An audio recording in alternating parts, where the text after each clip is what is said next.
안녕하세요. 사회조사 분석사를 준비하고 계시는 전국의 수험생 여러분, 지금부터 사회통계 파트 3죠. 사회통계를 강의하도록 하겠습니다. 자, 강의에 들어가기에 앞서서 사회통계는 어떻게 구성이 되어져 있는가? 자, 사회통계는 여러분들이 다 아시다시피 통계를 갖다가 분석하는 방법을 갖다가 표현하고 있는 그런 부분입니다. 자, 통계를 직접 설명을 하고 풀이를 하고 하는 걸 먼저 들어가도 좋겠는데, 그 전에 우리가 먼저 간과하지 말아야 될 것들은 도대체 우리가 사회 통계라는 걸 하면서 왜 이걸 어떻게 해야 되는 것인가를 갖다가 먼저 아는 것이 중요한데요. 자, 첫 번째 챕터에서는 통계와 데이터라고 해서 구성을 하고 있습니다. 자, 통계라는 걸 왜 하는지, 통계의 목적은 뭔지, 통계라는 건 뭔지, 그 다음에 이 통계에서 쓰이는 데이터들은 뭔지, 그것들에 대해서 먼저 알아볼 거고요. 이렇게 얻어진 데이터를 기준으로 해서 우리가 기초 통계량이라는 걸 우리가 계산을 하게 됩니다. 자, 그런데 이 기초 통계량은 뭔가를 갖다가 우리가 알아야 되는데, 우리가 보통 기술 통계량 이렇게 설명을 하고 있거든요. 자, 그럼 기술 통계량이라는 건 뭐냐? 자, 그거를 우리가 안 다음에, 그 다음에 우리가 이제 확률 이론, 확률 분포라는 걸 우리가 들어가게 됩니다. 자, 확률 이론은, 자, 우리가 기초 통계량을 가지고서, 자, 이게 맞을 것인가 안 맞을 것인가, 또 혹은 이 내가 계산해낸 이런 것들이 어떻게 확률적으로 이루어질 것인가를 확인하는 겁니다. 이거 왜 이 확률 이론이 필요하냐면, 우리가 통계 조사를 하는 데 있어서 조사 대상을 전체 표본, 우리 그걸 모집단이라고 하거든요. 자, 이따 다 배우게 되실 건데, 이 모집단이라는 걸 대상으로 할 수가 없습니다. 그렇기 때문에 일부분 표본을 딱 뜯어 가지고서 그 표본을 조사한 다음에, 모집단은 이럴 것이다 라고 우리가 추정을 하게 되는 거죠. 자, 이 추정을 한 결과들이 맞냐 틀리냐, 그거를 확인하는 게 가설 검정입니다. 자, 이렇게 가설 검정까지 해서 맞다 틀리다 판단을 갖다가 하게 된다라면, 이 추정된 결과를 갖다 우리가 쓰냐 마냐를 결정하게 되는 거겠죠. 그 다음에 이제 챕터 6에서는 이런 일련의 과정들을 다 진행하기 위한 통계 분석 기법들, 여러 가지 통계 분석 방법들이 있어요.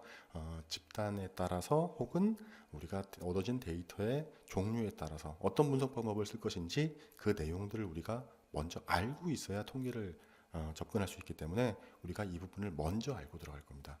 자, 그러면 우리가 사회통계 부분을 한번 들어가 보도록 하겠습니다. 자, 첫 번째 통계와 데이터라고 구성이 되어 있는데, 자, 일단 통계학이라는 건요, 우리가 일상생활에서는 아주 이렇게 막 쓰이거나 그러진 않죠. 그렇죠? 그런데 일상생활들이 통계로 다 이루어져 있습니다. 자, 그래서 통계학이라는 일단 수량적인 거를 갖다가 기초로 합니다. 그러니까 데이터를 얻어가지고서 숫자로 나타내고서 이런 사회 현상을 갖다가 불규칙한 상황에 있는 걸, 혹은 규칙적인 있는 상황이라도 어떤 유의미한 결과를 뽑아내는 거죠. 자, 이런 통계를 갖다 또 분류를 해놨습니다. 통계의 분류는 기술 통계와 추론 통계. 자, 이렇게 두 가지로 나누는데, 기술 통계는 말 그대로 기술해 주는 거예요. 여기서의 기술은 테크닉, 이런 고급 기술 이런 게 아니고, 우리가 설명을 하는 거 기술하다라고 하죠. 그런 기술 통계입니다. 그러니까 뭘 설명해 주는 거예요. 그 다음에 추론 통계는 어떠한 지표를 통해서 예측이나 추론하는 데 반영하는 거고요.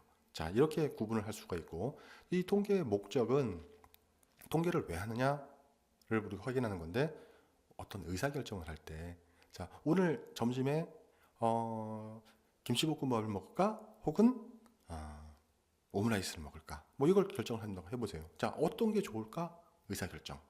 자, 요즘에는 AI가 있고 이렇게 가지고서 계란이 들어간 건 안 좋대. 그러니까 우리가 다른 걸 먹어야 돼. 이런 것도 있잖아요. 이런 것들을 갖다 다 여러 가지 데이터들을 얻어가지고서 의사결정하는 데 쓰고, 그 다음에 불확실성을 해소하거나 다른 데이터들을 요약하거나 이런 기타 등등의 목적들이 있습니다. 그런 목적에 한목적적이 되도록 만들어주는 게 통계입니다. 일단은 수치로 나타나기 때문에 굉장히 과학적이겠죠. 자, 이런 통계 분석 과정은 일단 자료를 모아야 되고요. 모은 자료가 맞는지 안 맞는지 확인해야 되고, 그 확인된 자료를 가지고서 추정을 합니다. 추정된 결과가 맞는지 안 맞는지 보는 거. 자, 우리가 계속 이렇게 통계에 대한 얘기를 했는데, 결국은 얻어지는 근원이 뭡니까? 데이터죠. 얻어지는 데이터. 그래서 첫 장에서 우리가 데이터에 대해서 알고 가야 됩니다. 데이터는 자, 우리 가비지 인, 가비지 아웃 들어보셨죠? 쓰레기가 들어가면 쓰레기가 나옵니다. 그러니까 데이터를 잘 얻어야만 우리가 어떤 목적에 맞는 그런 결과를 내릴 수가 있겠죠. 그래서 데이터는 어떤 것이냐, 그걸 먼저 우리가 알아보고, 그 다음에 데이터도 수집을 어떻게 하느냐에 따라서 분류가 있습니다. 1차 자료, 2차 자료. 자, 이거 있는데 이걸 본 시간에 우리 알아보도록 하고요. 그 다음에 수집된 자료의 형식에 따라서 자, 질적 자료냐, 양적 자료냐. 자, 이렇게 구분을 하고요. 이렇게 얻어진 데이터들을 수치로만 나타낸다면 숫자가 너무 많아서 복잡할 거 아닙니까? 자, 이거를 갖다가 표현하는 방법, 그림으로도 표현할 수 있고요. 표로도 표현할 수 있고요. 이 그림도 다양하게 표현할 수 있습니다. 자, 그런 방법들을 챕터 1에서 우리가 확인하게 될 겁니다. 자, 통계학이란, 자, 통계학은 일단 수량적인 비교를 합니다. 자, 통계학 일단 수치들이 많이 나오잖아요. 그렇죠? 자, 이렇게 수량적 비교를 통해서 사실을 관찰하고 처리하는 방법을 연구하는 학문입니다. 그래서 어떤 불균형한 데이터에서 규칙성, 불규칙성을 파악하고 이 안에서 내재하는 의미를 발견하는 거죠. 그래서 실생활에 응용할 수 있도록 생활이나 현상을 어떤 수치로 제시합니다. 자, 생활이나 현상. 자, 수치로 나와주면 좋은데 수치화를 하는 거예요. 그 다음에 실험 계획을 세웠다 하더라도 어떤 인자에 따라서 데이터 산포에 영향을 미치기 때문에 일단은 우리 불균형한 데이터, 자, 이걸 갖다가 실생활에 적용하는데 어떤 의미를 제공한다. 자, 이렇게 기억하시기 바랍니다. 자, 이렇게 데이터를 얻는다 하더라도 이 데이터를 얻기 위한 그 실험에서 기본적인 원칙이 있습니다. 데이터를 그냥 막 얻는 게 아니에요. 막 가져오는 게 아니에요. 그래서 그 세 가지가 있는데 기억해 두셔야 됩니다. 시험 문제에 한번 출제가 된 적이 있거든요. 자, 무작위 배정, 임의화라고 하는데요. 그다음에 반복, 그다음에 블록화, 요 세 가지는 기억해 두시고요. 무작위 배정이라는 것은 뭐냐면 어떤 실험을 한다 하더라도 그 대상이 무작위여야 된다. 어떤 연구자나 자료를 수집하는 사람의 의견이 들어가서는 안 된다는 얘기고요. 그 다음에 반복이라는 것은 실험을 반복해서 진행을 해가지고 이 오차가 발생을 하거든요. 처음에 측정했던 거, 두 번째 측정했던 거, 이 두 개는 차이가 있겠죠. 똑같은 내용이라도 그렇습니다. 똑같은 사람한테 똑같은 상황에 하더라도 이 집단 간의 차이를 기준으로 해서 어떤 유의성을 판단하는 거. 자, 이게 반복이라고 합니다. 근데 블록화, 실험을 실시할 때 어떤 동일한 조건을 계속 가지고 하는 거. 어떤 설문을 측정을 해요. 설문을 측정을 하는데 그 설문과 다른 설문 두 가지를 가지고 측정을 한다면 동일한 연구가 될 수가 없겠죠. 자, 이렇게 블록화, 서로 이렇게 따로 구분해 놓는다는 그런 의미입니다. 자, 그 다음에는 이제 통계에 대해서 이제 분류를 해봅니다. 통계는 어떻게 구분이 되는가를 확인하는 거죠. 자, 첫 번째 기술 통계, 두 번째 추론 통계 이렇게 나왔습니다. 자, 기술 통계라 하는 것은 자, 여기 영어 단어 보세요. descriptive, 어떤 테크닉이 아니죠. 그렇죠? 어떤 설명을 한다라는 겁니다. 추론 통계, 인프런스, 자기가 추측을 하는 거죠. 자, 보시면 어떤 내용이냐면 자, 기술 통계 어떤 수치를 활용을 해가지고서 집단의 특성을 설명하는 겁니다. 자, 표본의 특성을 설명하기 위한 것이고요. 성장률, 취업률 뭐 이런 것들에 적용을 할 수가 있는데 자, 기본적으로 어떤 집단이 있어요. 집단을 전부 다 조사할 수가 없죠. 대한민국 국민의 의식 조사 다 못 하잖아요. 그러니까 일부분 표본을 갖다가 우리 대상으로 우리가 조사를 한단 말이에요. 그럼 이 조사를 왜 하는 거예요? 대한민국의 의식을 조사하기 위해서, 국민의 의식을 조사하기 위해서 하는 거죠. 그러면 조금 일부분 가지고서 뭘 설명하는 거예요? 나온 수치로 대한민국 국민을 설명하려고 그러는 거잖아요. 그렇죠? 이렇게 표본을 가지고서 전체를 설명하기 위한 것, 집단의 특성을 설명하는 것, 기술 통계입니다. 자, 그럼 이렇게 설명하기 위해서만 하는 거냐? 자, 우리가 매년 우리가 일기예보 같은 거 계속 나타낼 수 있죠? 계속 측정합니다. 측정한 이유가 뭐예요? 미래에 어떠한 상황이 나타날 때 추론하려고 그러는 거죠. 그래서 표본을 활용을 해서 모집단의 특성을 나타내는 건데 모집단을 추정하는 표본을 통해서 모집단을 추정하는 평균 분산 표준 편차 외도 첨도 자 이런 다양한 지표를 통해서 어떻게 될 것이다 라고 하는 예측이나 추론에 적용할 수 있는 겁니다. 자, 그럼 이 통계를 왜 하느냐? 제가 첫 번째도 얘기했었죠. 들어오기 전에도 의사결정이 가장 중요하다라고 했습니다. 의사결정이 아주 중요한 목적인데, 자, 많은 정보를 알고 있다 하더라도 그걸 갖다 평가해서 어떤 하나를 딱 선택하려는 거예요. 자, 아까 음식 예를 들었었죠. 자, 김치볶음밥, 오므라이스. 자, 현재 상황에 대해서 어떻게 할 것이냐. 아, 김치가 금치가 됐어요. 아, 비싸잖아요. 그렇죠? 그럼 그걸 먹어야 될 것이냐? 집에서 그걸 만들어 먹어야 될 것이냐? 사 먹어야 될 것이냐? 자, 그런 것들을 아주 평가하는 거죠. 일단 불확실성 해소, 어떤 의사결정에는 항상 불확실성이 따릅니다. 뭐가 맞다라고 할 수 없어요. 어느 게 영양소가 많다? 할 수가 없잖아요.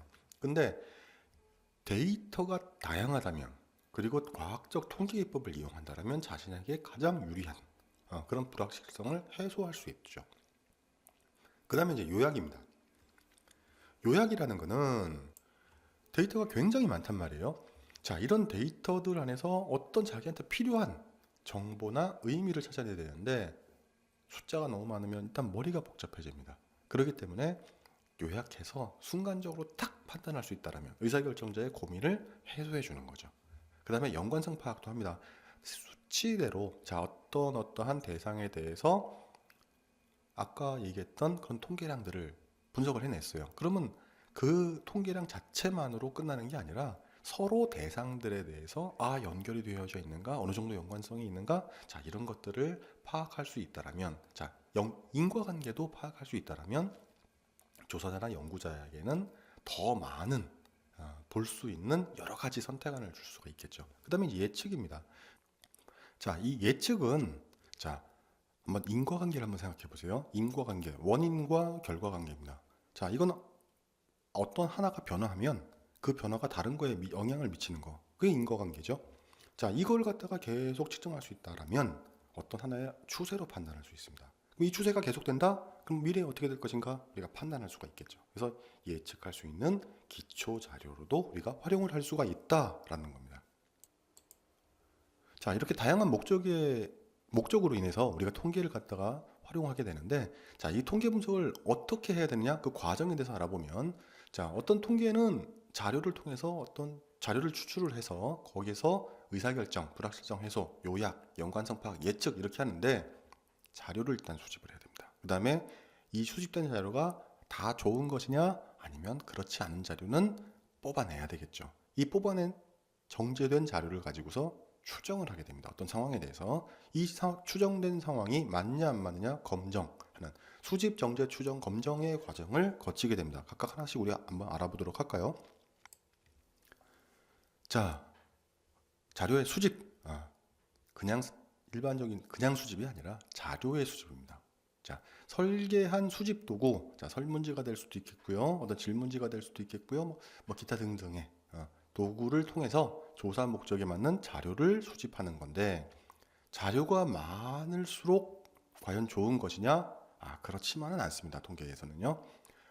뭐냐면 조사 목적에 적절한 자료, 갑이진, 갑이작 제가 설명했었죠. 그러니까 조사 목적에 맞지 않는 거는 아무리 많더라도 소용이 없다라는 겁니다. 그래서 통계에서 결과를 가장 정확하게 하기 위해서는 조사 목적에 맞는 자료를 얻어야 된다. 자, 그 얘기는 뭐냐면 우리가 수집 과정, 자료를 수집 과정에 있어서 조사 목적에 맞지 않는 것도 있다라는 거죠. 그거를 갖다 우리가 선별하는 과정이 필요합니다. 그게 자료의 정제입니다. 자, 처음부터 정확한 자료를 수집했다면 뭐 이렇게 필요 없는데 이게 불가능합니다. 왜냐하면 여러분들 한번 그 길거리 다니다가 뭐 어디 설문조사 같은 거 한번 해보신 적 있으세요? 그거 목숨 걸고 열심히 답해 주신 분, 정말 복 받으실 겁니다. 한데 다 귀찮아요. 다 바쁘고 그러기 때문에 대충 1번부터 5번까지 있으면 우리가 다 3 쭉 이렇게 체크한 기억 없으세요? 아니면 문제 다 읽기도 귀찮아요.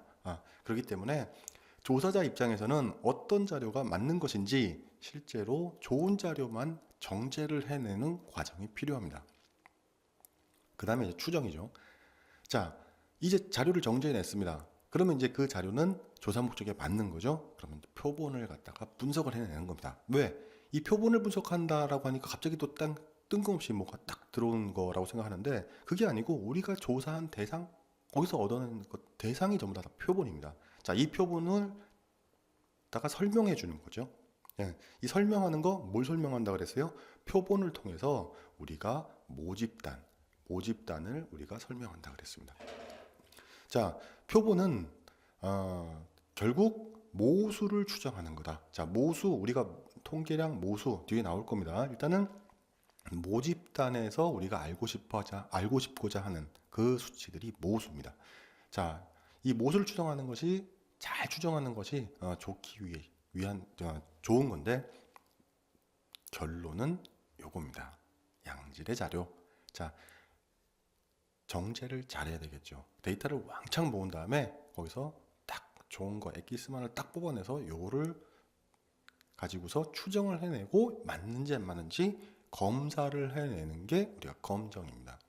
자, 어떤 통계 조사를 하는데 자, 어떤 다 믿어지고 있어요. 누구나 다 알고 있는 사실이에요. 자, 해가 동쪽에서 뜬다. 사실입니까? 아닙니까? 확인해 보셨어요? 이게 옳은지 아닌지를 확인하는데 데이터를 얻어야 될 거 아닙니까? 그렇죠? 물구나무 섰더니 서쪽에서 뜬대요. 이런 건 얘기 안 된다는, 그건 다 정제해내야 되는 거죠. 그래서 검정은 수립된 가설이 유의미하고 타당한지 아닌지를 통계적으로, 수치적으로 확인을 해서 세워진 가설, 연구를 하기 위해서 세워진 가설을 기각하거나 채택하거나 하는 그런 과정입니다. 자, 그러면은 자, 통계를 우리가 하기 전에 통계 용어를 좀 알아야 됩니다. 통계 용어가 좀 굉장히 전 중요하다고 생각을 하는 사람 중에 하나인데요. 왜 그러냐면 통계 여러분들 어려우시죠. 근데 어려운 이유가 통계 자체가 어려운 게 절대 아닙니다. 통계 용어가 어렵습니다.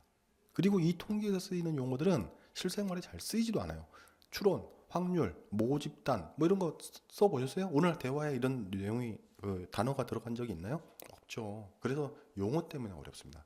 그래서 우리 확실하게 용어를 알아놔야 통계를 완벽하게 여러분들이 이해하실 수가 있습니다. 자, 추론 뭐냐면 표본을 통해서 모집단의 모수를 짐작하는 거. 자, 대한민국 국민 전체 조사할 수 없다 그랬잖아요. 시간적으로도 낭비고요. 다 조사도 안 됩니다. 해외 출장 가 있는 사람들 어떻게 할 거예요? 해외 나가 있는 사람들. 자, 해외 막 외국까지 쫓아가면서 조사할 겁니까? 아니죠. 그렇기 때문에 이 사람들 중에서 일부분을 뽑아서 이 사람들을 우리가 측정을 합니다. 조사를 하는 거죠. 이 일부분을 우리는 표본이라고 하는 거고, 이 표본을 통해서 자, 대한민국의 평균 나이, 대한민국 인구의 평균 나이 그럼 전체잖아요. 그걸 우리 모수라고 하는 건데 표본의 평균으로서 이 모수를 추정하는 거, 짐작하는 거, 이걸 추론이라 그럽니다. 별로 안 어렵죠. 자, 그다음에 확률입니다. 자, 표본을 추론한 결과가 자, 대한민국 평균 나이 실제로는 우리가 모수는 뮤라고 표시하는데 표본에서 뽑은 평균은 이렇게 표시합니다. 뒤에 나올 거니까 뭐 어렵게 생각하지 마시고 자, 이런 게 있다라고 일단 알아두세요. 자, 이렇게 X바를 통해서 뮤, 자, 통계량을 통해서 전체 표본에 대한 평균을, 모수에 대한 평균을 추정을 하는데요. 어느 정도 일치할 것인가? 자, 일부분을 뜯어서 우리가 모수를 추정하는데 다 맞으면 아주 좋습니다. 근데 그런 경우가 잘 없겠죠. 그래서 일치할 것인가에 대한 정도를 표시를 해줍니다. 그러면 이제 그 정도는 이제 틀릴 정도를 갖다 각오한 거기 때문에 괜찮죠. 자, 이제 모집단이네요. 모집단. 제가 방금 여기서도 설명을 했듯이 대한민국 국민 전체 혹은 대한민국 여성 전체, 남성 전체 이렇게 전체가 나와 있는 것은 전부 다 모집단입니다. 그리고 파퓰레이션이라고 하고요. 통계 분석 방법을 갖다 적용할 관심 대상, 전체 집합을 얘기합니다. 근데 대부분 이 모집단을 대상으로 한 통계 분석은 불가능합니다.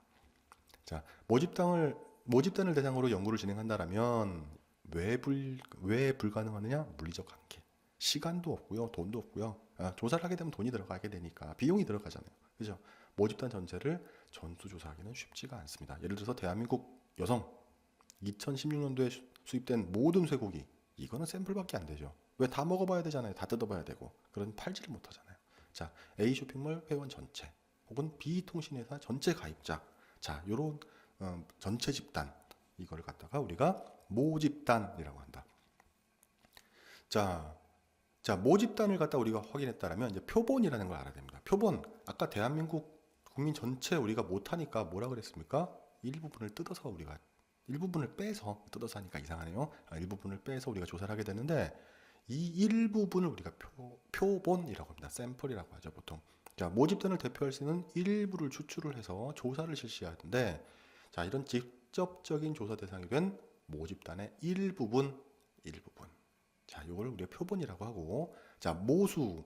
전체 집단에서 나오는 전체 집단의 평균, 분산, 표준 편차, 비율, 뭐 이런 것들을 우리가 모평균, 모분산, 모표준 편차, 모비율 이렇게 표현합니다. 왜? 모수기 때문에, 모집단에서 나온 모수기 때문에 이렇게 각각 표현을 하는데, 실제로는 우리가 이거 알 수 있는 경우가 거의 없습니다. 그렇기 때문에 우리가 통계량이라는 걸 우리가 계산을 하죠.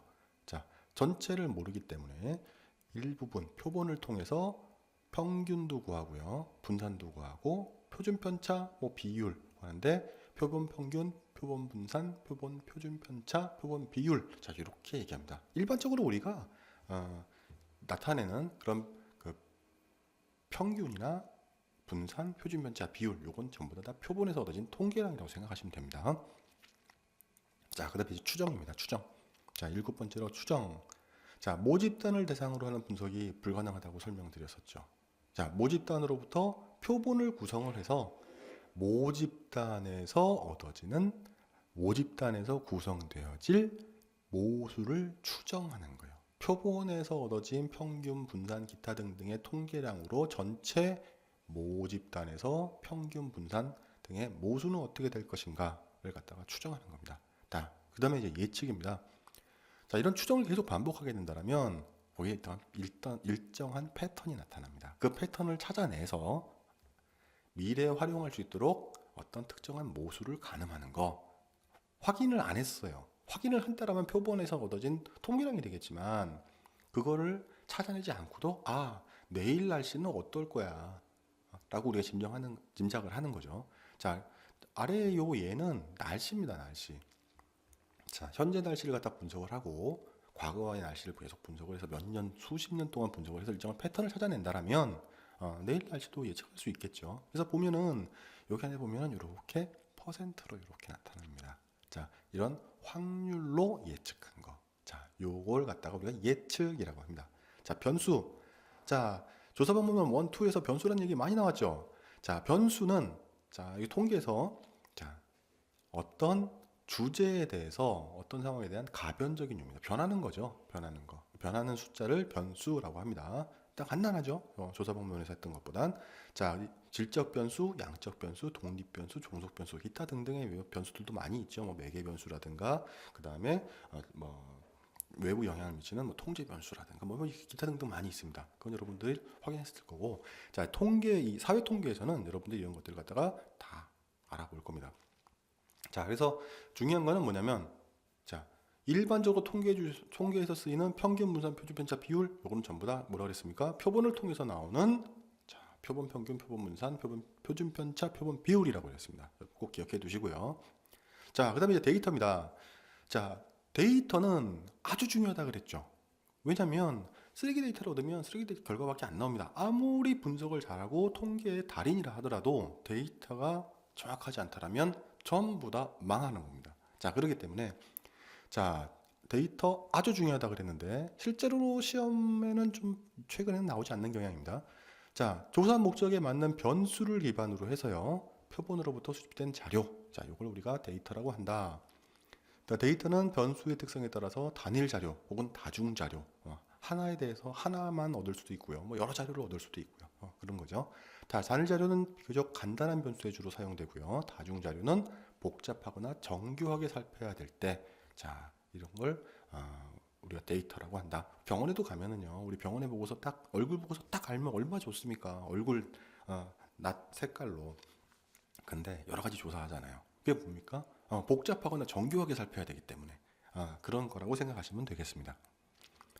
자, 이제 자료를 분류를 하게 되면 제가 수집 방법에 따라서 혹은 그 형식에 따라서 분류를 할 수 있다고 그랬는데, 자, 수집하는 방법에 따라서 1차 자료와 2차 자료는 아닙니다.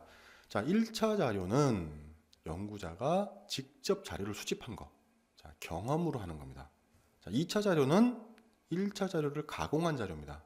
그래서 이건 문헌 자료라고 얘기를 합니다. 자, 그러니까 1차 자료는 내가 연구자라면 내가 1차적으로 얻어들일 수 있는 자료, 도서관에 가서 뭐 이렇게 얻는 자료들은 내가 직접 파악하는 자료들이 아니죠. 내가 직접 책을 찾는다 하더라도 다른 사람이 해놓은 걸 얻는 거잖아요. 그렇기 때문에 그런 것들은 2차 자료라고 합니다. 그래서 1차 자료는 자료 수집이 대상되는 표본을 갖다 직접 추출하고 거기서 뭐 성제하고 그 다음에 거기서 나오는 그런 데이터들, 자 보통 설문지, 면접, 실험, 그 다음에 관찰을 통해서 얻게 되고요. 장점으로는 조사에 맞게 설계된 방법으로 된 자료를 얻기 때문에 조사 목적에 딱 떨어집니다. 적시성, 현장에서 직접 얻으니까 적시성이 보장이 되고요. 그 다음에 수치화하기가 수월합니다. 내가 얻고자 하는 자료를 수치화된 걸로 파악하기 좋게 얻을 거잖아요. 근데 문제는 뭐냐면 조사자가 직접 해야 됩니다. 시간이 들고요. 비용이 들어갑니다. 2차 자료는 데이터들 막 웹서핑을 합니다. 구글링 해가지고서 막 찾아요. 그런 것들은 다 2차 자료입니다. 자, 정기 간행물, 보고서, 그 다음에 신문, 논문 이런 걸로 하는 거. 자, 장점은 뭐냐면 1차 자료 조사의 방향성을 제시를 할 수가 있습니다. 자, 이런 데이터를 하나 먼저 얻으면 다음에 내 연구에는 이렇게 해야지 라고 해서 방향성을 얻을 수 있고요. 문제는 뭐냐면 내 조사 목적에 딱 정확하게 맞아떨어지지가 않기 때문에 이 내용을 재가공해야 됩니다. 그 다음에 사람에 따라서 그 재가공할 때 해석이 달라질 수가 있어요. 자, 그런 문제가 좀 있습니다. 자, 그 다음에 이제 형식에 따른 분류를 보면 질적 자료와 양적 자료로 나눕니다. 자, 질적 자료 보통 명목 척도와 서열 척도로 구성이 된 건데요. 자, 명목 척도, 서열 척도 조사 방법에서 배우셨죠? 그다음에 이거 수치와는 별로 관련이 없는 거. 근데 이건 순서만 나타내는 수치. 자, 그거를 가지고서 나눈 기준을 갖다가 명목 척도와 서열 척도라고 했는데요. 수치화해서 분석을 진행을 하긴 하는데 수치와의 연관성이 떨어집니다. 그렇죠?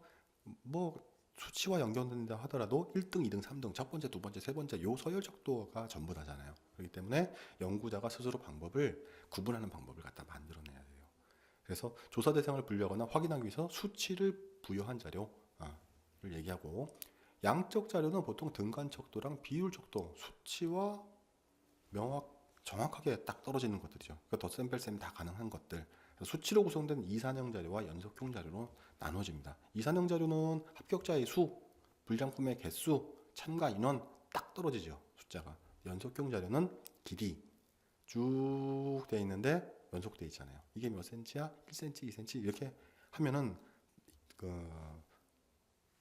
이산형 자료처럼 보이는데 실제로는 쭉 붙어 있는 거기 때문에 연속형 자료입니다. 시간, 온도, 비율 이런 것들을 갖다 얘기하는 거죠.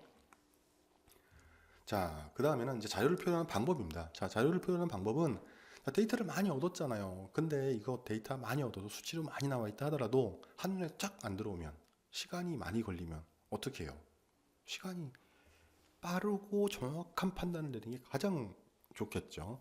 자, 그다음에 수집된 자료는 단순한 수치의 모음이다. 그렇기 때문에 자료를 보고서 의사결정하는 데 있어서 효율적이고 직관적으로 이해할 수 있도록 표나 그림으로 표현하면 아주 좋습니다. 자, 그래서 지금 예제가 나와 있는데, 자, 10명의 키를 측정했습니다. 자, 170cm부터 172cm까지. 자, 측정을 했는데, 요거를 갖다가 표나 그림으로 어떻게 표현하는지 그 방법을 갖다 우리가 확인해 보도록 하겠습니다.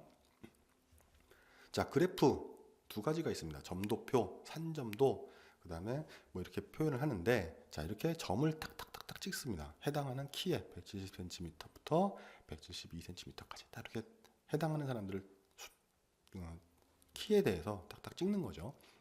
자, 막대 그래프는 이렇게 그림으로 해당하는 점들을 갖다가 아래 0부터 쭉 해서 연결시켜 주는 거. 이걸 막대 그래프로 합니다. 여러분 이건 다 아시는 거죠. 그래서 저건 시험 문제 잘 안 나옵니다. 안 나온다고 보시면 돼요.